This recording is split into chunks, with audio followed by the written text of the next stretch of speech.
सरकारी आवास में लगी आग, जले हुए नोटों के ढेर और कई अनसुलझे सवाल।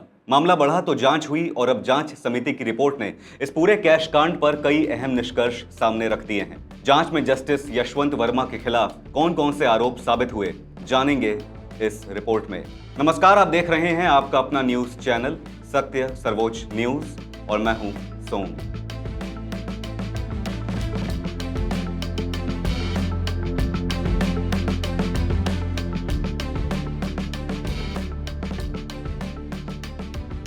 इलाहाबाद हाई कोर्ट के पूर्व न्यायाधीश जस्टिस यशवंत वर्मा से जुड़े कथित कैश कांड में संसदीय जांच समिति की रिपोर्ट सामने आ गई है। समिति ने उनके खिलाफ लगाए गए 3 प्रमुख आरोपों को उपलब्ध साक्ष्यों और गवाहों के आधार पर सिद्ध माना है। दरअसल ये मामला 14 और 15 मार्च 2025 की दरमियानी रात का है। उस समय जस्टिस यशवंत वर्मा दिल्ली हाईकोर्ट में न्यायाधीश थे और नई दिल्ली के 30 तुगलक क्रेसेंट स्थित सरकारी आवास में रह रहे थे। रात में उनके आवासीय परिसर के एक स्टोर रूम में आग लग गई। आग बुझाने के बाद वहां ऐसा दृश्य सामने आया जिसने पूरे देश को हिला दिया। स्टोर रूम में 500 रुपए के जले और अधजले नोटों के बंडल और ढेर मिलने की बात सामने आई। बाद में जली हुई नकदी का एक वीडियो भी सार्वजनिक हुआ। गौरतलब है कि जस्टिस यशवंत वर्मा ने इन आरोपों से इंकार किया था। उनका कहना था कि उन्हें फंसाने की साजिश की जा रही है, लेकिन अब संसदीय जांच समिति ने उनके स्पष्टीकरण को संतोषजनक नहीं माना है। समिति के सामने पहला और सबसे बड़ा सवाल था, इतनी बड़ी मात्रा में नकदी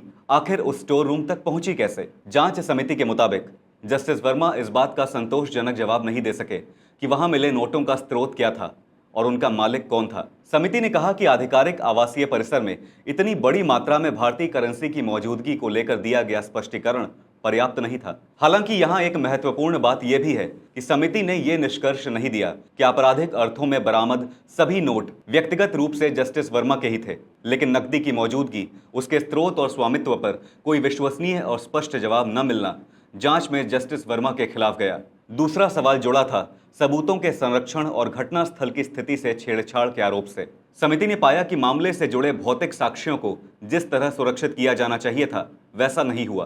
कानूनी सीलिंग और औपचारिक निरीक्षण से पहले स्टोर रूम की स्थिति में बदलाव होने की बात सामने आई। कुछ करेंसी नोट बाद में गायब या अनुपलब्ध पाए गए और इसका भी साफ स्पष्टीकरण नहीं दिया जा सका।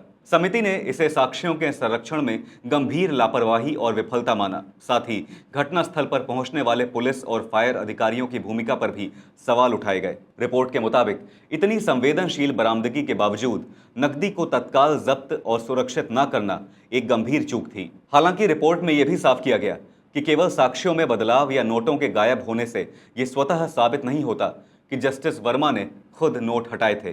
तीसरा आरोप था जस्टिस वर्मा का स्पष्टीकरण और उनका जवाब देने का तरीका। समिति ने खास तौर पर 22 मार्च 2025 को दिए गए उनके जवाब को संतोषजनक नहीं माना। रिपोर्ट के मुताबिक उनका रुख कई महत्वपूर्ण सवालों पर टाल मटोल वाला था। समिति ने स्वतंत्र सरकारी गवाहों, मौके पर मौजूद अधिकारियों और उपलब्ध साक्ष्यों के आधार पर इस आरोप को भी सिद्ध माना कि मामले में दिया गया स्पष्टीकरण जिम्मेदाराना और पर्याप्त नहीं था। यानी जांच समिति के निष्कर्ष का सार साफ है, सरकारी आवास में बड़ी मात्रा में नकदी मिली, उसके स्रोत और मालिकाना हक पर संतोषजनक जवाब नहीं मिला और घटनास्थल से जुड़े सबूतों को सुरक्षित रखने की प्रक्रिया में भी कई गंभीर खामियां सामने आईं। इस मामले की गंभीरता को देखते हुए उस समय भारत के मुख्य न्यायाधीश के आदेश पर पहले आंतरिक जांच कराई गई थी। उस जांच में जस्टिस वर्मा के खिलाफ प्रतिकूल निष्कर्ष आने के बाद मामला संसदीय जांच तक पहुंचा। इसके बाद लोकसभा अध्यक्ष ओम बिरला ने न्यायाधीश जांच अधिनियम के तहत जस्टिस वर्मा के खिलाफ जांच के लिए 3 सदस्यीय समिति का गठन किया, जिसे बाद में पुनर्गठित किया गया।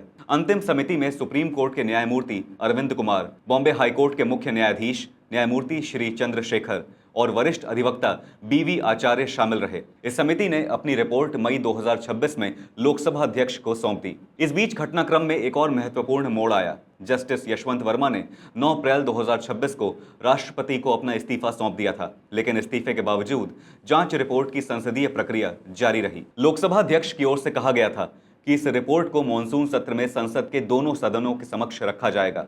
देखा जाए तो इस पूरे मामले में सबसे बड़ा सवाल अब भी वही है जिसने शुरुआत से इस विवाद को इतना गंभीर बनाया। सरकारी आवास के स्टोर रूम में इतनी बड़ी मात्रा में नकदी आखिर पहुंची कहां से? अनसुलझे सवालों ने इस कैश कांड के रहस्य को और गहरा कर दिया है। आपकी इस मामले पर क्या राय है? हमसे जरूर साझा कीजिएगा। फिलहाल इस खबर पर इतना ही। देश और दुनिया की बड़ी और अहम खबरों के लिए बने रहिए सत्य सर्वोच्च के साथ।